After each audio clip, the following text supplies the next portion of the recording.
नमस्कार। खुद को आप ऐसा बनाएं कि जहां आप हों वहां सब आपसे प्यार करें। अगर आप वहां ना हों तो सब आपको याद करें। अगर आप वहां पहुंचने वाले हों तो सब आपका इंतज़ार करें। मीन्स आप इतने ज़्यादा वैल्यूएबल हों, खुद को ऐसा बनाएं। चलते हैं उसी वैल्यूएबल की साइड और थोड़ा सा स्टैंडर्ड को अपने उठाते हैं। आज जो कुछ हम पढ़ाने जा रहे हैं वो आपके सी फाउंडेशन में शायद आपके काम आ सकेगा। ठीक है, वैसे तो ये जो टॉपिक है वो आपके अकाउंट्स के जो भी आपके पास स्टडी मटेरियल होंगे वहाँ आपको मिल जाएगा, लेकिन इतना जो स्टैंडर्ड 11th-12th में रहता है वहाँ उसको इतना ज़्यादा डीपली नहीं पढ़ाया जाता है, राइट। लेकिन यहाँ थोड़ा सा आप अभी से अपने आप को तैयार करके रखेंगे तो नेक्स्ट में आगे जाकर के लेवल में आपको प्रॉब्लम नहीं होगी ना। चलते हैं अपने अकाउंटिंग स्टैंडर्ड की साइड। अकाउंटिंग प्रिंसिपल, आज कॉन्सेप्ट जो हम आपको क्लियर करेंगे वो करेंगे अकाउंटिंग प्रिंसिपल का। ठीक है, अकाउंटिंग प्रिंसिपल। देखो, अकाउंटिंग मीन्स आपको अच्छे से पता है अकाउंटिंग क्या होता है। देखो, ट्रांजैक्शंस होते हैं, ट्रांजैक्शंस को रिकॉर्ड किया जाता है, क्लासिफाई किया जाता है और फिर उनको समराइज कर दिया जाता है। डेट इज कॉल्ड, ये जो तीनों हमारे जो एक समझ लीजिए तीनों जो प्रोसेस होते हैं उसको जो मिला करके बनता है उसे हम क्या कहते हैं, अकाउंटिंग कहते हैं। क्यों करते हैं? क्योंकि इतने सारे ट्रांजैक्शंस होते हैं वो हम याद तो कर नहीं सकते, याद हम रख नहीं सकते, तो इसलिए इसको रिकॉर्ड कर दिया जाता है। That is called accounting. समझ गए? अच्छा, आ जाती है बात कि हम करते क्यों हैं ये। एक तो ये कि हम हमारे लिए बेनिफिशियल हो जाता है कि इसको हम रिकॉर्ड करें, तभी तो हमको पता चलेगा कि हमारी जो कंसर्न है वो आगे जा रही है, प्रॉफिटेबल है या फिर नहीं हो रहा है जिसमें प्रॉफिट है। ठीक है, तो इसमें ये किया जाता है क्यों? ये इससे क्योंकि हमको मिलती है अकाउंटिंग इंफॉर्मेशन। क्या मिलती है हमको? Accounting information. अकाउंटिंग इंफॉर्मेशन क्यों क्यों किसके लिए ज़रूरी होती है अकाउंटिंग इंफॉर्मेशन? देखो, अकाउंटिंग इंफॉर्मेशन खुद फर्म के ओनर के लिए, क्रेडिटर्स के लिए, शेयर होल्डर्स के लिए, डिवेंचर होल्डर्स के लिए, बैंकर्स के लिए, टैक्स जिनको हम टैक्स अथॉरिटीज़ होते हैं उनके लिए और जनरल पब्लिक के लिए भी ये अकाउंटिंग इंफॉर्मेशन बहुत इंपॉर्टेंट होती है ना। क्योंकि अगर हमें किसी भी कंसर्न के बारे में पता लगाना है या किसी भी इंटरप्राइजेस के बारे में पता लगाना है तो डेफिनेटली हम उसके क्या देखेंगे, उसके अकाउंटिंग रिकॉर्ड्स ही तो देखेंगे। ठीक है, इसलिए इनको मेंटेन करना बहुत ज़रूरी होता है। ठीक है, अब आ जाते हैं इस बात पे कि ये जो अकाउंटिंग इंफॉर्मेशन होती है ये कैसी होनी चाहिए। बस इसी को हम क्या कहते हैं, अकाउंटिंग प्रिंसिपल कहते हैं। प्रिंसिपल जानते हैं क्या होता है? प्रिंसिपल होता है वो रूल्स या रेगुलेशंस या फिर हम कह सकते हैं वो गाइडलाइंस जो मतलब ऐसे होने चाहिए कि लोग, दूसरे जो लोग हैं वो उस पर क्या कर सकें, उस पर वो ट्रस्ट कर सकें। ये होते हैं प्रिंसिपल।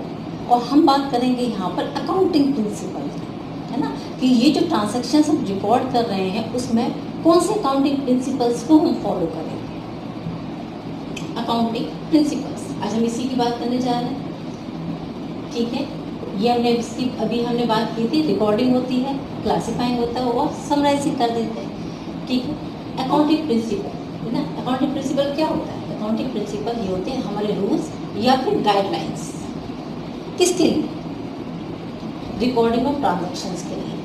ठीक है, क्यों आखिर हम क्यों कर रहे हैं? जिससे कि यूनिफॉर्मिटी रह सके preparation and presentation of financial statement. जब हम फाइनेंशियल स्टेटमेंट को प्रिपेयर करेंगे उसमें यूनिफॉर्मिटी होगी, एक सा होना चाहिए।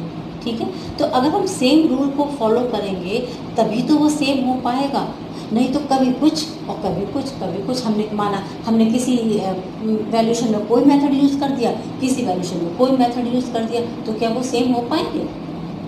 वो सेम नहीं हो सकते हैं। समझ गए? तो वो हमारे क्या होते हैं, वो हमारे अकाउंटिंग प्रिंसिपल्स होते हैं, ये हमारे गाइडलाइन होते हैं, समझ लीजिए। ठीक है, और क्यों किस लिए किए जाते हैं? ये यूनिफॉर्मिटी लाने के लिए किए जाते हैं। ठीक है, ये क्या लिखा हुआ है? GAAP लिखा हुआ है ना। ये जनरल होते हैं, जनरल एक्सेप्टेबल होते हैं, जनरल एक्सेप्टेबल अकाउंटिंग प्रिंसिपल्स का नाम होता है जनरल एक्सेप्टेबल अकाउंटिंग प्रिंसिपल, जो सब लोगों ने जिसको एक्सेप्ट किया है, यहीं पर नहीं ऑल ओवर वर्ल्ड में। ठीक है, अकाउंटिंग स्टैंडर्ड पढ़ाएंगे उसमें हम बताएंगे। सही है। अब ये जो जनरल हमारे जो हमने बता दिया आपको, ये जो गाइडलाइंस हैं या हमारे प्रिंसिपल्स हैं, इसके कुछ फीचर्स भी हैं। ठीक है। इसके कुछ प्रिंसिपल्स भी, ये चार्टर्ड अकाउंटेंट हमारे यहाँ जो बना हुआ है इंडियन उसके अकॉर्डिंग ही इसके लिए फीचर्स बताए गए, उसके अकॉर्डिंग ही ये सारी चीज़ें इसमें बताई जाती हैं। Indian institute of chartered accountant. देखते हैं इसके फीचर्स क्या, नॉन स्टैटिक होता है। फीचर्स कैसे हैं, नॉन स्टैटिक। स्टैटिक मीन्स जो एकदम रिजिड होते हैं, पर ये नॉन स्टैटिक होते हैं, ठीक है। अकॉर्डिंग टू टाइम, क्योंकि चेंजेस होते रहते हैं, है ना। ये कोई साइंस के एक्सपेरिमेंट तो है नहीं जो जो जैसा बताया वो हमेशा वैसा ही बना रहेगा, ऐसा यहाँ नहीं है, ठीक है। अकॉर्डिंग टू टाइम, जैसे जैसे हम आगे बढ़ेंगे वैसे वैसे चेंजेस होते रहेंगे। पहले का टाइम अगर हम देखें तो इन्वेंशंस ही नहीं थे कुछ भी, है ना। तो लोगों के लाइफस्टाइल इतने सिंपल थे। आज का टाइम देखते तो सब चेंज हो गया, सब कुछ डिजिटल हो गया। तो उसके अकॉर्डिंग, तो अगर हम यहाँ के इसमें चेंजेस नहीं करेंगे तो फिर हम तो बहुत पीछे रह जाएंगे ना। तो अपडेट रहना चाहिए, इसलिए ये नॉन स्टैटिक होते हैं हमेशा, है ना। इसमें हम चाहे जब जैसे जब वो हम उसमें चेंजेस कर सकते हैं, है ना? क्योंकि अब ये हम क्यों कर सकते हैं, क्योंकि ये मैन मेड होते हैं, है ना। अकाउंटिंग जितने प्रिंसिपल्स होते हैं ये किसने बनाए हैं, ये मैन मेड है, ये हम ही लोगों ने मिल करके बनाए हैं, इसलिए इसमें चेंजेस कर सकना आसान हो जाता है। फिर जनरली एक्सेप्टेड है, ये सब लोगों ने इसको एक्सेप्ट किया है। इसमें कुछ चीज़ें ऐसी ही बताई जाती हैं, सब कुछ ऐसा है कि सारे जितने लोग हैं उसको एक्सेप्ट कर लेते हैं, क्योंकि ऑब्जेक्टिविटी के साथ होते हैं, रिलेवेंस होते हैं और फिजिबिलिटी होती है इसके अंदर। ये तीन चीज़ें मिल करके, तो इसलिए ये जनरली एक्सेप्टेड है। समझ गए, है ना। क्योंकि जो चीज़ है वो उसी से रिलेटेड है और कुछ भी इसके अंदर नहीं होगा। ये तीनों भी अभी इसमें आ जाएंगे। जैसे अकाउंटिंग कॉन्सेप्ट के साइड चलते हैं हम, अकाउंटिंग कॉन्सेप्ट के साइड चलेंगे। अकाउंटिंग कॉन्सेप्ट मीन्स होता है, देखो, एजम्पशंस। एजम्पशंस माने, एजम्पशंस मीन्स यहाँ पे हमने ये बात एज्यूम कर ली है कि ऐसा हो रहा होगा। तो इसको भी इन्होंने दो पार्ट में डिवाइड किया। अभी हम पहले इसके एक पार्ट के बारे में आपको बता दें, अकाउंटिंग कंसेप्ट के बारे में। एक तो अकाउंटिंग कंसेप्ट, जैसे हम अकाउंटिंग प्रिंसिपल को हम फॉलो करा रहे हैं यहाँ पर, तो हम ये बात मान लेते हैं कि गोइंग कंसर्न है। गोइंग कंसर्न मीन्स माने जो हमारा एंटरप्राइजेस है, जो भी फर्म है, वो गोइंग है, माने वो चलती रहेगी। ऐसा नहीं होगा कि वो बंद हो जाएगी या डिसोल्यूशन कर दिया जाएगा या फिर उसको बीच में उसको स्टॉप कर दिया जाएगा, नहीं। वो हमने ऐसा मान लेते हैं हम कि वो बहुत एक लंबे टाइम तक वो कंसर्न हमारी काम करती जाएगी, माने गोइंग कंसर्न मतलब ये इस पर, इसका मतलब जो भी चीज़ें होती हैं वो जैसे फिक्स कॉस्ट होती है, फिक्स एसेट्स होती हैं, उनका वैल्यूएशन जो करेंगे हम वो किस पर करेंगे, कॉस्ट पर करेंगे, उनके मार्केट प्राइस पर नहीं करेंगे। समझ गए, कॉस्ट पर क्यों करते हैं, क्योंकि मार्केट प्राइस तो चेंज हो जाएगा, मार्केट प्राइस तो चेंज हो जाएगा। अच्छा, पर्सन टू पर्सन भी बनाया रहता है, प्लेस टू प्लेस भी बनाया रहता है, इसलिए उसको उसके कॉस्ट पर ही यहाँ पर हम मेजरमेंट उसका करते हैं, क्योंकि हमने ये मान लिया कि ये कोई कंसर्न है। और आ जाते हैं कंसिस्टेंसी एजम्पशन। कंसिस्टेंसी एजम्पशन यहाँ पर अभी हमने एक मेथड की बात की थी, जैसे मेथड, अब जैसे मैंने डेप्रिसिएशन आपने पढ़ा है, डेप्रिसिएशन के दो मेथड होते हैं जैसे, है ना। अब आप इसमें ये कंसिस्टेंसी के साथ चलेंगे कि आपको इसी मेथड को अप्लाई करना है। ऐसे गुडविल की वैल्यूएशन के बहुत सारे मेथड होते हैं, लेकिन फिर मेथड अगर आप अलग अलग कर देंगे यहाँ पर तो आपका उसमें भी तो चेंजेस आ जाएंगे ना, फिर प्रॉफिट बदल जाएगा ना। इसलिए कंसिस्टेंसी रखें चीज़ों में, है ना, एक रूपता रखें, एक सा रखें उसको, ठीक है। और आ जाते हैं हम एक्चुअल एजम्पशन। एक्चुअल एजम्पशन क्या होता है, देखो, revenue and expenditures are recognised in the period of their occurrence. जिस टाइम पर वो हुए हैं उसी टाइम पर हमने उसका वैल्यूएशन कर देना है। वो कब मिले हैं उससे हमें कोई लेना देना नहीं है। आउटस्टैंडिंग पर एक्रूड और प्रीपेड चीज़ें, ये हम जरा बता दें। जैसे फाइनेंशियल ईयर चलता है हमारा, है ना, तो जिस फाइनेंशियल ईयर के ये हैं वो रिसीव हुए हैं या नहीं हुआ है हमें शो करना है। आउटस्टैंडिंग करके लिखते हैं, प्रीपेड करके लिखते हैं, आप एक्रूड करके लिखते हैं, लेकिन आपको दिखाना पड़ेगा, आपको शो करना होगा, क्योंकि एक्चुअल एजम्पशन है। समझ में आ रही, बैलेंस शीट आपने बनाई होगी, अगर बैलेंस शीट नहीं बनी तो आगे जाकर के आप बनाएंगे बैलेंस शीट, तो आपको पता चल जाएगा कि हम यहाँ पर सारी चीज़ों को लेकर के चलते हैं जो उस पीरियड से रिलेटेड है। क्योंकि एक्चुअल बेसिस चलता है। अगर हम ये नहीं करेंगे तो हमारा जो प्रॉफिट है, जो प्रॉफिट का हम जो टोटल करके लेकर के आएंगे, वो प्रॉफिट हमारा सही मेज़र नहीं होगा। समझ गया मेरी बात को इतनी? ठीक है। अब हम चलते हैं इसके आगे, इसके और प्रिंसिपल्स की साइड, जो अकाउंटिंग प्रिंसिपल्स हैं।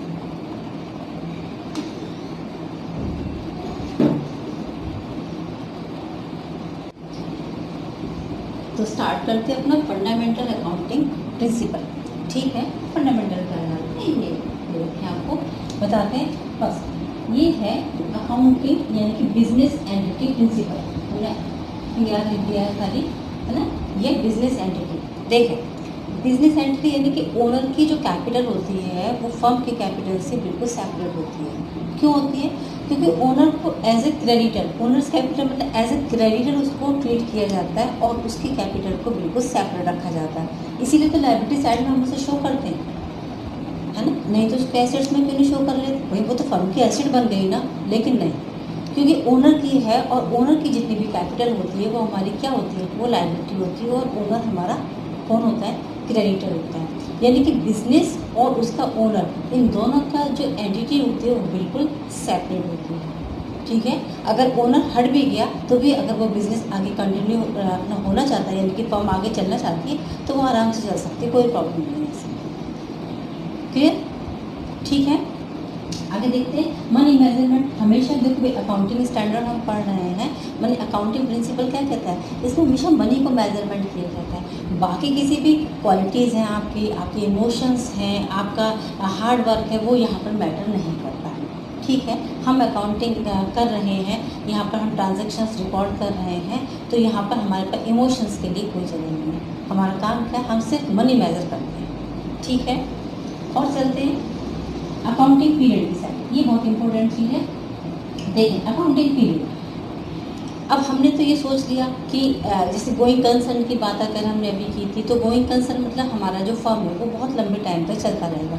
तो क्या जब तक वो फर्म चलता रहेगा, फर्म का डिसोल्यूशन नहीं हो जाता, तब तक हम कोई अकाउंटिंग अपना पीरियड तैयार नहीं करेंगे और हम किसी भी कोई भी जितने भी हमारे अकाउंट तैयार किए जाते हैं कि हम उनको प्रिपेयर नहीं करेंगे। नहीं, हमें करना होगा, क्योंकि अगर हम इसका वेट करते रहेंगे तो पता नहीं ये टाइम कब आएगा जब वो डिसोल्यूशन होगी और हम उसका करना स्टार्ट करेंगे, उसके सारे अकाउंट बनाना स्टार्ट करेंगे। इसलिए एक टाइम पीरियड इसमें फिक्स कर लिया जाता है। जैसे कि अपने यहाँ रहता है फाइनेंशियल ईयर रहता है 1 साल का, 1 महीने का, 1 दिन का, आप चाहे जैसे, लेकिन एक अकाउंटिंग पीरियड तो सेट करना ही होता है। फुल डिस्क्लोजर मीन्स आपके जो इन्वेस्टर्स हैं, है ना, अभी हम जैसे शेयर होल्डर्स हैं, आपके एम्प्लॉयज़ हैं, आपके डिवेंचर होल्डर्स हैं, है ना, टैक्स पेयर्स हैं, उन सबको आपको फुल डिस्क्लोजर यानी कि अपने फाइनेंशियल स्टेटमेंट की पूरी जानकारी आपको उसमें डिस्क्लोज करनी होगी। ठीक है। अकाउंटिंग प्रिंसिपल ये कहता है पूरा फुल डिस्क्लोजर दें। ऐसा नहीं आप उसका कोई भी एक पार्ट छुपा नहीं सकते हैं। अगर आपने उसका पार्ट छुपाया है, इसका मतलब आप कहीं ना कहीं फ्रॉड कर रहे हैं। नेक्स्ट आ जाते हैं मैटेरियलिटी प्रिंसिपल। और एक और चीज़ इंपॉर्टेंट आ जाती है। मैटेरियलिटी प्रिंसिपल क्या होता है? देखिए, सारी चीज़ों को डिस्क्लोज नहीं कर सकते हम, उतनी वो चीज़ें जिसका इम्पैक्ट हमारे इन्वेस्टर पर पड़ सकता है, वो चीज़ें हमें ज़रूर डिस्क्लोज करनी है। बाकी ये ज़रूरी नहीं है कि कितना हमारे पास स्टॉक आ रहा है, कितना जा रहा है, ये हम सारा का सारा वहाँ पर डिस्क्लोज करते जाएं। ठीक है। लेकिन ऐसे मटेरियल, वो चीज़ें जिनका हमारे इन्वेस्टर्स पर या हमारे प्रॉफिट पर उसका सीधा यानी डायरेक्टली उसका कोई इम्पैक्ट पड़ रहा हो, तो वो डेफिनेटली हमको शो करनी होगी। ठीक है। वो कहलाता है हमारा मैटेरियलिटी प्रिंसिपल। चलते हैं आगे कंजर्वेटिव्स में आ जाते हैं। देखिए कंजर्वेटिव्स थोड़े से ये हम पैसिमिस्टिक हो जाते हैं। पैसिमिस्टिक कैसे हो जाते हैं? देखो, अगर लॉस की कंडीशन है तो ये जो प्रोविजंस हम लगाते हैं ना, जब प्रोविज़न फॉर डेटर्स है, प्रोविज़न फॉर क्रेडिटर्स है, स्टॉक का वैल्यूएशन करना है, गुडविल का करना है, राइट ऑफ करना है पेटेंट्स वगैरह को, ये तो हमें करना ही करना होगा। लेकिन अगर प्रॉफिट की कंडीशन है, तो प्रॉफिट की कंडीशन अगर हो रही है तो आप उसे ज़रूर से शो कर सकते हो, लेकिन तभी शो करोगे जब वो पेड हो गया हो, यानी कि जब वो हमें मिल गया। हमें ऐसा लग रहा है कि इस बार प्रॉफिट हो जाएगा, तो हम उसे शो नहीं कर सकते जब तक कि वो हमको मिल नहीं जाता है। लेकिन लॉस की कंडीशन में ऐसा है, लॉस की कंडीशन में क्यों ऐसा है, क्योंकि अगर हमको लग रहा है कि लॉस हो जाएगा यहाँ पे, तो हम प्रोविजंस में उसको जरूर से शो कर देते हैं, ठीक है। तो यहाँ पर हम कैसे हो जाते हैं, थोड़े से कंजर्वेटिव हो जाते हैं, है ना। हम पहले से चीज़ों को तैयारी करके रख रहे हैं ना, ठीक है। एक तरीके का फ़ायदा भी है, हम पहले से चीज़ों के लिए प्रिपेयर होकर चल रहे हैं कि ऐसा हो जाएगा तो हम ऐसा कर लेंगे। कि ये किसके लिए यहाँ पर हमारे लिए फ़ायदेमंद हो जाता है कि अगर से ऐसी कोई कंडीशन आ जाती है हमारे सामने, वॉर की कंडीशन आ गई, इन्फ्लेशन डिप्लेशन हो जाता है, उस टाइम पर हमारे लिए ये बहुत वैल्यूबल हो जाता है। कॉस्ट कंसेप्ट अभी से पहले भी हमने डिस्कस किया था इसको, कॉस्ट कंसेप्ट। जितनी भी फिक्स्ड एसेट्स होती है ना, वो हमेशा कॉस्ट पर ही उनका वैल्यूएशन किया जाता है। हम उनको मार्केट रेट पर नहीं ले सकते, क्यों, क्योंकि नहीं ले सकते, क्योंकि मार्केट रेट हमने बताया था पर्सन टू पर्सन वैराय हो सकता है, प्लेस टू प्लेस वैराय हो सकता है, इसलिए उनको कॉस्ट पे ही उसका वैल्यूएशन किया जाता है। थोड़ी सी मतलब इसमें थोड़ी सी ड्रॉबैक्स भी है कि भी हमेशा कॉस्ट पे लिया जाता है, मार्केट वैल्यू कुछ अलग भी हो सकती है उस चीज़ की। अच्छा, कभी कभी ऐसा होता है जैसे मानो वॉर की कंडीशन पे हम आ जाते हैं, वॉर की कंडीशन में उस चीज़ की मार्केट वैल्यू बहुत डाउन भी हो सकती है ना, फिर भी हम उसे कॉस्ट प्राइस पर दिखा रहे हैं। लेकिन बाकी चीज़ों को अगर देखते हुए हम फिक्स्ड एसेट्स को हमेशा कॉस्ट पर ही लिया जाएगा। क्लियर है, क्यों, क्योंकि फिक्स एसेट्स कोई एक टाइम के लिए तो होते नहीं, बहुत लंबे टाइम तक के लिए उनको चलना है हमारे साथ। तो और फिर क्या होता है, अगर जैसे किसी एक जगह पर अगर वो हो रही है और दूसरी जगह पर तो नहीं है, वहाँ पर उसके प्राइस, मार्केट प्राइस कुछ और हो जाएंगे, यहाँ पर मार्केट प्राइस कुछ और हो जाएंगे। बेटर है कि कॉस्ट पकड़ते हैं तो यूनिफॉर्म रहेगा। और फिर हम ये जो अकाउंटिंग प्रिंसिपल पढ़ रहे हैं, इसका मतलब ये है ना कि हमें तो यूनिफॉर्मिटी लेकर के यानी कंसिस्टेंसी चलते हैं। मैचिंग कॉन्सेप्ट आ जाता है। मैचिंग कॉन्सेप्ट किसमें, रिवेन्यू और एक्सपेंसेस में। जितने भी एक्सपेंसेस हुआ हम उनका रिवेन्यू के साथ मैच जरूर करेंगे। इसलिए करते हैं कि हमारे रिवेन्यूज़ ज़्यादा हैं या फिर हमारे एक्सपेंसेस ज़्यादा हैं, ठीक है। तो इसके ये करने से हमको ये पता चल जाता है कि अगर हमारे एक्सपेंसेस ज़्यादा है तो नेक्स्ट टाइम पे थोड़ा सा कम कर लेंगे, नेक्स्ट उसके बाद देख लेंगे। डुअल एस्पेक्ट्स ये सबको पता होगा। डुअल एस्पेक्ट में काम करते हैं हम लोग डेबिट और क्रेडिट साइड पे, है ना। तो एक ही एंट्री डेबिट हो जाएगी, क्रेडिट हो जाएगी। एक एंट्री में होते हैं ना डेबिट और क्रेडिट के पोर्शन, जब उनको उसमें पोस्टिंग करते हैं वहाँ पर जाकर के हम उनको डेबिट और क्रेडिट कर देते हैं। डुअल एस्पेक्ट में काम करते हैं, इसमें डबल एंट्री सिस्टम भी कह सकते हैं। रिवेन्यू रिकॉग्निशन आ जाते हैं। रिवेन्यू रिकॉग्निशन, देखो रिवेन्यू मिलेगा, अब आप सोचें सेल के लिए बोला कभी गया और पेमेंट आपका कभी आया, ठीक है। तो बस इसका ये है, जब ट्रांजैक्शन जब हो जाता है तभी इसको रिकॉग्नाइज कर दिया जाता है, पेमेंट आपका कभी नहीं हुआ। समझ गए आप बात को मेरी। ट्रांजैक्शन आपका कब हुआ है, आपके बीच में ट्रांजैक्शन कब हुआ है वो रिकॉर्ड तुरंत हो जाएगा, है ना। पेमेंट आएगा जब, लेकिन रिवेन्यू हम कब पहचानेंगे, मैंने हमें रिवेन्यू कब लिखना होगा, जिस डेट में हमारा ट्रांजैक्शन हुआ है उस डेट। आगे चलते हैं। Verifiable objective concept. अब ये क्या होता है, वेरीफेबल, देखो जितने भी हम ये जो भी हमारे अकाउंटिंग प्रिंसिपल क्या कहता है कि जो ट्रांजैक्शंस हम रिकॉर्ड करते हैं या जो भी हम काम कर रहे हैं वो हमारे पर्सनल बायस से दूर होने चाहिए। अगर हम यहाँ पर पर्सनल बायस लेकर के आ जाएंगे, इनके अपने पर्सनल प्रॉब्लम्स वहाँ लेकर के आ जाएंगे, तो शायद हम वो चीज़ों पर जस्टिफिकेशन नहीं कर पाएंगे और हम फेयर नहीं हो पाएंगे वहाँ, क्योंकि हमारा पर्सनल मैटर वहाँ पे सामने आ रहा है। समझ गए, ये हमारे अकाउंटिंग प्रिंसिपल्स होते हैं। चलते हैं अकाउंटिंग स्टैंडर्ड की साइड। तो इंडिया में अकाउंटिंग स्टैंडर्ड यूज़ किए जाते हैं। Institute of Indian chartered accountant जो है हमारा बना हुआ है एक इंस्टीट्यूट, उसके अकॉर्डिंग है यहाँ पर ये अकाउंटिंग स्टैंडर्ड स्टार्ट करते हैं हम अपना। ये तकरीबन 75 कंट्रीज़ में इन्होंने इसको स्टार्ट किया था, ये मान सकते हैं हम ना। थोड़ा सा ज़्यादा भी हो सकता है, कम हो सकता है, पर अकॉर्डिंग टू अगर हम ये देखें रिटन मटेरियल जो भी मिला है वो 75 कंट्रीज़ का है, ठीक है। अच्छा, अकाउंटिंग स्टैंडर्ड क्यों, तो ये अभी हम बार बार आपको बात बता रहे हैं कि ये यूनिफॉर्मिटी एंड कंसिस्टेंसी के लिए अकाउंटिंग प्रिंसिपल बनाया गया और एक अकाउंटिंग स्टैंडर्ड को सेट कर दिया गया। अकाउंटिंग स्टैंडर्ड मतलब वो रिटन में उन्होंने हमको रूल्स रेगुलेशंस बता दिए कि ऑल ओवर इंडिया में, हम इंडिया की बात कर लें पहले, कि ऑल ओवर इंडिया में जब रिकॉर्डिंग होगी ट्रांजैक्शंस की वो इस रूल के हिसाब से की जाएगी, आपको इसी से ही करना होगा, ठीक है। ये मैंडेटरी है, ये कंपल्सरी है, करना ही होगा। ठीक है। अच्छा, इसमें कितनी सारी ऐसी चीज़ें हैं, किस किस का है, तो वो हम आपको अभी PDF की फॉर्म में ये भी हम आपको प्रोवाइड करा देंगे। अच्छा, ये रूटीन में है।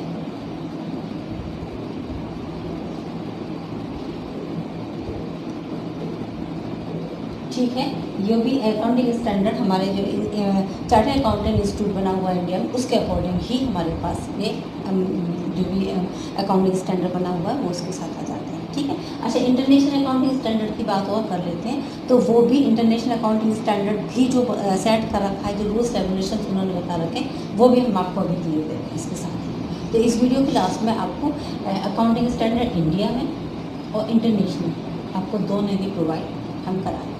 ओके चिल्ड्रन, इस वीडियोस में अगर आपको आज इसमें कोई प्रॉब्लम हो तो मुझे आप कमेंट बॉक्स में जाकर के डेफिनेटली कमेंट कर सकते हैं। ठीक है। Okay children, take care, good bye.